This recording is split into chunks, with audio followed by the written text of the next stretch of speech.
हो, पालघरचा एरिया आहे, माझ्या लोकांचा राहण्याचा एरिया आहे. हे जमिनीवर एवढी वर्षा पोटा पाण्यासाठी रडलू, कपड्यासाठी रडलू, भूक लागली तर डोळ्यातला पाणी बेन जगलू. आता त्याच पाणी होळीची पेटती आग बनेला आहे. जर का आता कुणी आलाच तर त्याला या वादळाशी भिडावा लागल. वाढवण इंटरनॅशनल पोर्ट सुपर हायवे काय माझे आसचे बासचे फुएसचे वंशाचे सालिशचे मेवण्याचे सांगून जर आमच्या जमिनी लुबाडा आलास तर माझे गावात कोणाला वारीस बनवून पाठवायचा नाही नाही नाही.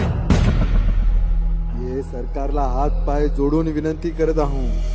दादागिरी केली, जोर जबरदस्ती केली, पुढारकांना पाण्यात घेत लोकांना धमकवला, पोलिसांचा खोटा हात दाखवला, खोटा राजकारण केला, जमणार नाही.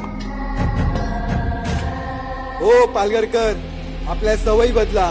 गुंड्यांना सलाम आणि पुढारकांना सल्यूट मारणं बंद करा. या अंगावरती लागलेला मार झटकून तोंडावरती कोणी तुंबून जातं ते पुसून पुढे जाणाऱ्या जिंदगीला बदला. माथा टेकवायचाच असेल तर तो शिक्षणासमोर टेकवा, दादागिरी करणाऱ्या समोर नाही. चूक झाल्यावर डोकं झुकवायचं असतं, चुकीच्या माणसासमोर नाही. आजपासून कर्म आपलं फळ आपला सगळा समाज एक समान असेल. वसईच्या त्या खाडीपासून तर मोखाड्याच्या त्या खोऱ्यापर्यंत असलेल्या या जन्मभूमीचा रक्षक आहेस तू. पालघरकर जागा हो.